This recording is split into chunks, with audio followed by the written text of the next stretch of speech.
আখি মোদিয়া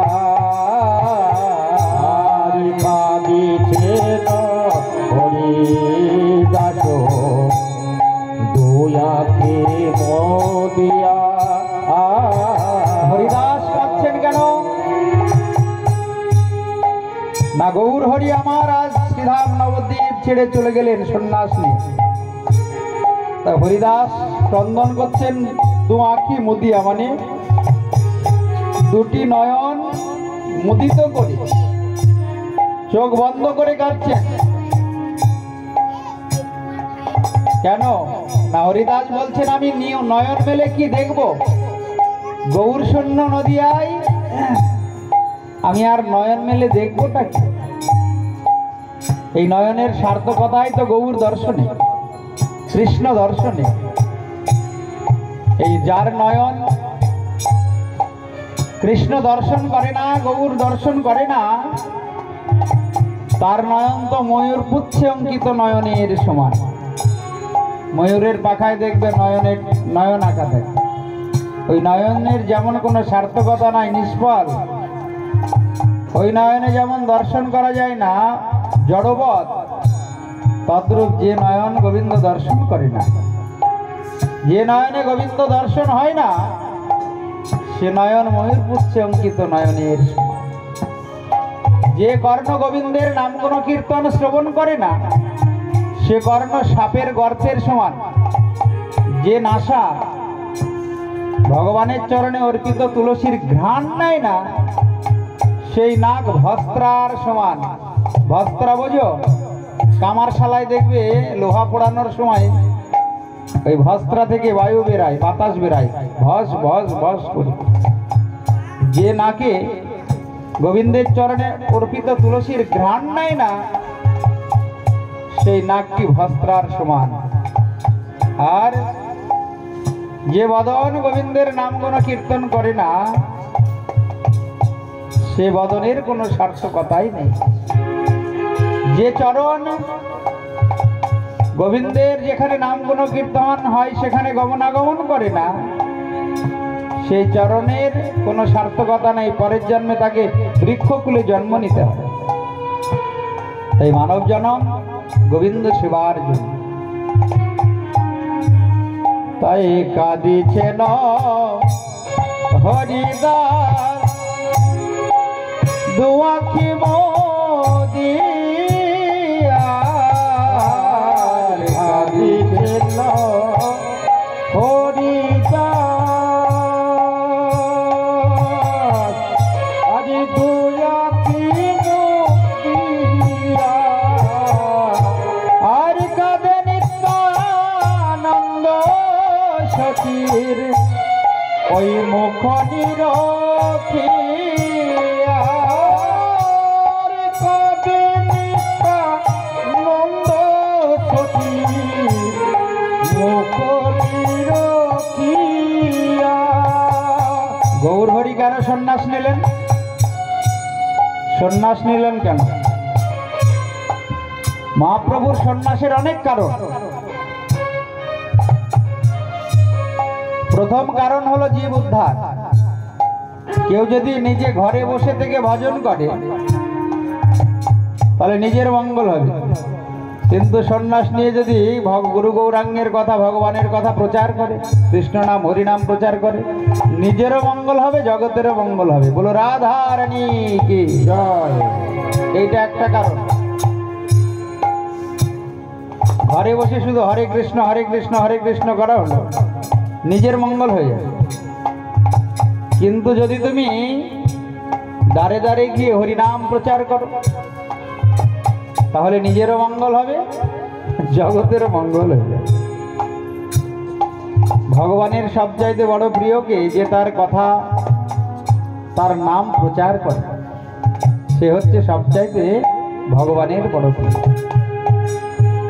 সাধনতি সাধয়তি ইতি সাধু। নিজে সাধন ভজন করেন, আবার মায়ার কারাগার থেকে যিনি জীবকে মুক্তির পথ দেখান তাকে বলা হয় সাধু। প্রথমে অধ্যয়ন করলেন তারপরে অধ্যাপনা কাজে নিযুক্ত হলেন। অধ্যাপনা কাজে নিযুক্ত হওয়ার পরে একদিন দেখেন কি একটা ছাত্র শিষ্য মহাপ্রভুকে ভুল বুঝেছে। মহাপ্রভু যখন বৃন্দাবনের ভাবে বিভোর হয়ে ক্রন্দন করছেন গোপী গোপী গোপী বলে, নিজের ছাত্র ব্রাহ্মণদের গিয়ে বলছে চলুন নিমাই পণ্ডিতকে দেখবেন এক মেয়ের নাম করে কান্না করছে, একটা মেয়ে ছেলের নাম করে, এক রমণীর নাম করে কাঁদছে। ভগবান সচিনন্দন গৌর হরির নবদ্বীপ লীলা চলাকালীন অনেক বিরোধী ছিল, যেমন আলোর পাশে অন্ধকার, সুখের পাশে দুঃখ, তদ্রূপ সেই সময়ও কিন্তু বিরোধী ছিল মহাপ্রভু যখন নবদ্বীপে লীলা করেন। বিধর্মী গোড়া ব্রাহ্মণগণ এসে বলে সত্যিই তো, নিমাই যদি এত বড় পণ্ডিত হবে তাহলে একটা রমণীর নাম করে কাঁদছে কেন? নিমাইকে উপযুক্ত শাস্তি দিতে হয়। মহাপ্রভু চিন্তা করলেন আমি এলাম জগতের মঙ্গলের জন্য, তারা যদি আমার সঙ্গে বিদ্বেষ করে তাহলে তো আরো তাদের অমঙ্গল হবে, তাই আমি আর থাকবো না, আমি সন্ন্যাস নেব। এটা একটা সন্ন্যাসের কারণ। বিষ্ণুপ্রিয়ার ভালোবাসার মহিমা জগতে প্রচার করা, এটা 3 নম্বর কারণ। যেদিন থেকে মহাপ্রভু সন্ন্যাস নিয়েছেন সেদিন থেকে বিষ্ণুপ্রিয়া অবগুণ্ঠন আর উন্মোচন করেননি। অবগুণ্ঠন মানে বোঝো কি বলতো? অবগুণ্ঠন মানে ঘোমটা। সেদিন থেকে আর ঘোমটা তোলে নিয়ে বিষ্ণুপ্রিয়া। দেখো ভালোবাসা কাকে বলে। প্রত্যেক দিন 2টি পাত্রে চাল নিতেন, একটা করে চাল ধরে একবার পুরো হরিনাম করতেন, হরে কৃষ্ণ কৃষ্ণ কৃষ্ণ হরে হরে, হরে রাম রাম রাম হরে। রাখতেন আর একটা পাত্র, আর একটা চাল নিতেন, একবার হরিনাম করে আবার রাখতেন। সকাল থেকে সন্ধ্যা পর্যন্ত যে কটা চাল হতো ওই চাল তন্ডুলকণা রান্না করে গৌর হরির সেবা দিয়ে প্রসাদ পেতেন। বিষ্ণুপ্রিয়ার প্রেম জগতে প্রচার করার জন্য মহাপ্রভুর সন্ন্যাস। সন্ন্যাস কাকে বলে? সম্যক প্রকারে ন্যাস, অর্থাৎ সম্পূর্ণরূপে আসক্তি শূন্য হওয়ার নাম হলো সন্ন্যাস। এই সন্ন্যাস 4 প্রকার, বৃহদক, কুটিচক, হংস আর পরমহংস, 4 প্রকার সন্ন্যাস। তাই মহাপ্রভু কলিযুগের সর্বশ্রেষ্ঠ সন্ন্যাস। শাস্ত্রে সন্ন্যাসের কথা বলা আছে ব্রহ্মচর্য, গার্হস্থ, বানপ্রস্থ সন্ন্যাস। সন্ন্যাস আশ্রম প্রত্যেকটা জীবেরই আশ্রয় করা কর্তব্য। শুধু গৃহে থেকে গেলে হবে না, গৃহে থেকে গেলেই পতন হয়ে যাবে আত্মার। আত্মাকে যদি কেউ উন্নত করতে চায়, পরের জন্মে শ্রেষ্ঠ জন্ম লাভ করতে চায়, কিংবা ভগবানকে লাভ করতে চায়, তাহলে সন্ন্যাস আশ্রম আশ্রয় করতেই হবে। বলো রাধা রানী কে। সন্ন্যাসের কথা বলা আছে 50 ঊর্ধ্বং বনং ব্রজে, 50 বছর হয়ে গেলে সন্ন্যাস নিতে হবে। মনে প্রাণে সন্ন্যাসী হতে হবে। কোনো আসক্তি বন্ধন থাকলে আত্মকল্যাণ হবে। তাহলে মায়ার কারাগারে আবদ্ধ হয়ে যাবে, পরের জন্মে কুকুর, ছাগল, বিড়াল এইসব পশুকুলে জন্ম হবে। 50 বছর হয়ে গেলে আর সংসারের দায়িত্বে থাকা যাবে না। মহাপ্রভু 24 বছর বয়সে সন্ন্যাস নিলেন। আর নবদ্বীপবাসী শোকের সাগরে সবাই ডুবে গেল। হরিদাস কান্না করছে নয়ন মোদিত করে, নিত্যানন্দ কান্না করছে সচী মাতার বদন দর্শন করে। কেন? সুখময় কীর্তন, সুখময় কীর্তন, সুখময় কীর্তন কীর্তন দিয়া সুখময় কীর্তন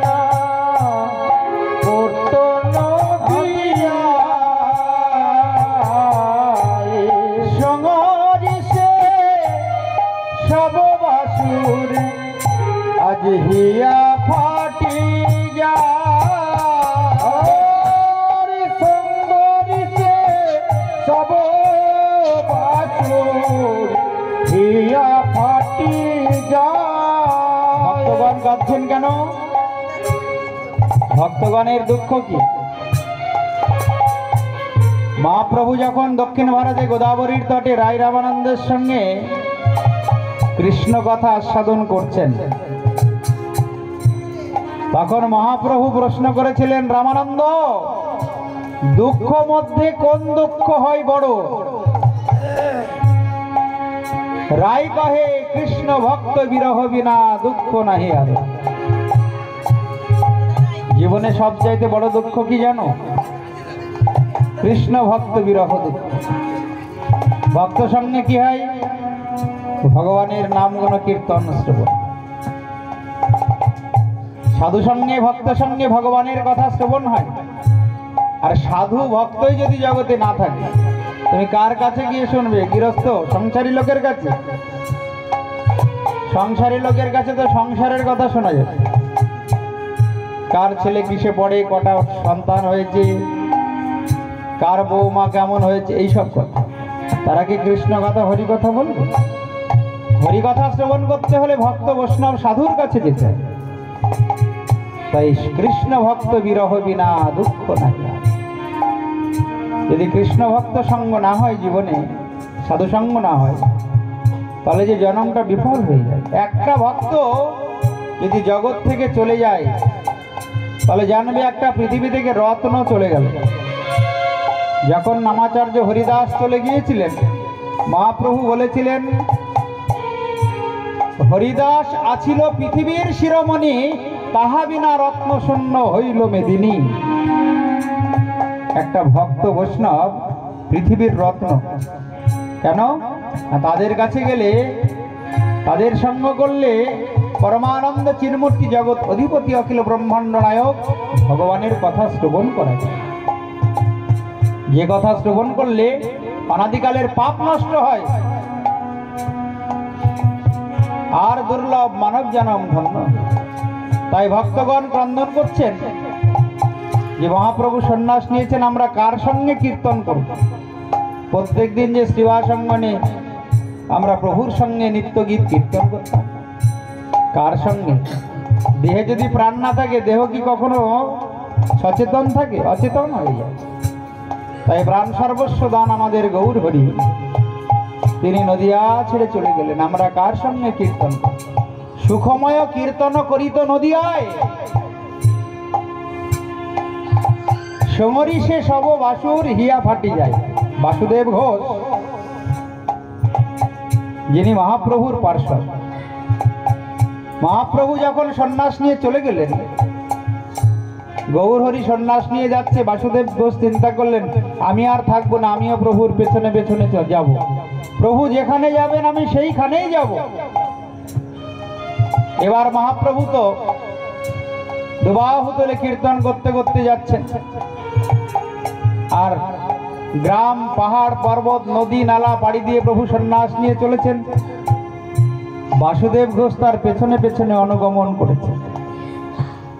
যেই গ্রামে বাসুদেব ঘোষ যায়, সেই গ্রামে গিয়ে শোনে, এই তো প্রভু এই একটু আগে ছিলেন, এই কিছু দূর গিয়েছেন। আবার পরের গ্রামে গিয়ে শোনে, এই এক্ষুনি গেলেন। আবার তারপরের গ্রামে গিয়ে শোনে, এই প্রভু এখনই গেলেন। যেতে যেতে যেতে তমলুকে গিয়ে উপস্থিত হয়েছেন বাসুদেব ঘোষ। খুব মন দিয়ে শোনো, তমলুকে যে উপস্থিত হয়েছে, ওইখানে গিয়ে শুনলেন এই প্রভু এক্ষুনি গেলেন। বলে, আমি আর যাব না। যদি গৌর হরিকে ভালোবেসে থাকি, গৌর হরি আমার কাছে আসে। ভক্তগণকে বললো, একটা কুয়া খোঁড়ো, মাটির গর্ত করো, এইখানে আমি প্রাণ বিসর্জন দেব। গর্ত করেছে ভক্তরা, গর্তের মধ্যে নেমেছে। এখনো বাসুদেব ঘোষের সমাধি আছে ওখানে। হা গৌর, প্রাণ গৌর বলে ডাকছে, গৌর এসো, প্রভু তুমি দেখা দাও, কৃপা করো। আমি আর যাব না। ভক্তগণকে বলছে, মাটি দাও, আমি এইখানেই জীবন্ত সমাধিস্থ হয়ে যাব গৌর বিরহে। গৌর হরি যদি আমায় ভালোবেসে থাকে, সে আসবে আমার। হা গৌর, প্রাণ গৌর বলে ডাকছে, আর ভক্তগণকে বলছে মাটি দাও। ভক্তরা মাটি দিচ্ছে। মহাপ্রভু আর যেতে পারলেন না, ছুটে এলেন। ছুটে এসে যেই দর্শন দিয়েছে, বাসুদেব ঘোষ বলে, প্রভু মানব জন্মের শ্রেষ্ঠত্ব কোথায় জানো? সুন্দর মৃত্যুতে। একবার যখন তোমার দর্শন পেয়েছি আমি এখান থেকে আর উঠবো না। মহাপ্রভু বলছে ওঠো, বলছে না আমি উঠবো না, তোমাকে দর্শন করে আমি যে প্রাণ বিসর্জন দেব। সেই সমাধি এখনো তমলোকে আছে মেদিনীপুরে। সেসব সমরি বাসুর হিয়া ফাটে যায়। যারা ওইখানে আমার একবার ভাগবত পাঠেরও সৌভাগ্য হয়েছিল, যেখানে বাসুদেব ঘোষের সমাধি আছে তমলোকে। মহাপ্রভুর বিশেষ লীলাভূমি, সেখানে একবার ভাগবত করতে গিয়ে দর্শনের সৌভাগ্য হয়েছে। আমার গুরুদেবের সঙ্গেও গিয়েছি গৌরমণ্ডল পরিক্রমার সময় ওই সেইখানে। আমার একবার ইচ্ছাও আছে গৌরমণ্ডল করার, মানে ব্রজমণ্ডলে যত কৃষ্ণলীলা, গৌরমণ্ডলে গৌর লীলা, ওদিকে ওই রামকেলি কানায়ের নাটশালা, আর এদিকে তমলুক, ওদিকে বাঁকুড়া, মানে মহাপ্রভু যেখানে যেখানে গিয়েছেন 12 দিন টাইম লাগে। ছোট গাড়ি করে করলে 12 দিনে হয়ে যায়। এমন কিছু খরচা না, সব কিন্তু হাঁড়ি কড়াই সঙ্গে রাখতে হবে। ওই বৃন্দাবন দর্শন যেমন ঘুরে এসে খেয়ে দিয়ে ঘরে শোয়া, ওটা তেমন হবে না। মানে যেখানে রাত্রি হলো সেইখানেই আগে থেকে ব্যবস্থা থাকে, রান্না করে ওইখানে, তারপরে দিন পেছনে ফেরা যাবে না। ওই দর্শন করতে করতে করতে করতে গৌরমণ্ডল প্রায় 10-12 দিনে দর্শন হয়। মহাপ্রভু যত জায়গায় গিয়েছে সব জায়গায় যাওয়া হবে, বড় গাড়ি ঢোকে না। অনেক গ্রামের রাস্তায় মহাপ্রভু গিয়েছে ছোট ছোট গাড়ি করে। তা আমার একবার ইচ্ছা আছে ভক্তদের নিয়ে গৌরমণ্ডল করায়। তখন যারা যাবে ওই বাসুদেব ঘোষের সমাধি দেখতে পাবে। বাসুদেব ঘোষের এখনো সেই সমাধি বর্তমান। গৌরকে দর্শন করে তিনি মৃত্যুবরণ করেছিলেন। আমি আর উঠব না, তোমার দর্শন পেয়েছি। মানব জন্মের সার্থকতা সুন্দর মৃত্যুতে। যে মৃত্যুর সময় তোমার দর্শন হয়, মুখে তোমার নাম উচ্চারিত হয়, সেই মৃত্যু তো সুন্দর মৃত্যু। প্রভু আমি আর উঠব না, সেই সমাধি এখনো। বাসুদেব ঘোষ যখন সমাধিস্থ হচ্ছেন, শেষ কীর্তন রচনা করেছিলেন। গৌরাঙ্গ তুমি মোরে দয়া না ছাড়ি হো, গৌরাঙ্গ তুমি মোরে দয়া না ছাড়ি হো, আপন করিয়া রাঙা চরণে রাখি হো, প্রভু আপন করিয়া রাঙা চরণে রাখি হো, গৌরাঙ্গ তুমি মোরে দয়া না ছাড়ি হো, গৌরাঙ্গ তুমি মোরে দয়া না ছাড়ি হো। তোমারও চরণ লাগি আমি সবেতে আগিন,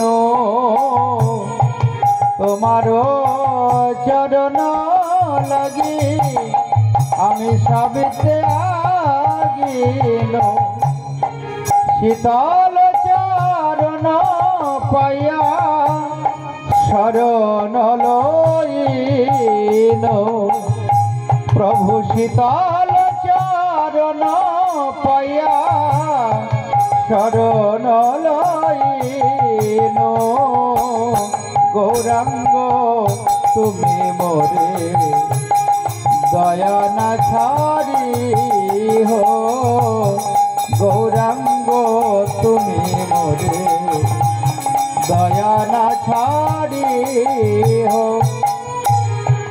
এ কুলে ও কুলে মই দিনতিলাঞ্জলি প্রভু, এ কুলে ও কুলে মই দিনতিলাঞ্জলি রাখি হো মোরে আপনার বলি প্রভু রাখি চরণে মোরে আপনার বলি গৌরাঙ্গ তুমি মোরে দয়া না ছাড়ি হো গৌরাঙ্গ তুমি মোরে দয়া না ছাড়ি হো বাসুদেব ঘোষ বলে চরণে ধরিয়া বাসুদেব ঘোষ বলে গৌরামা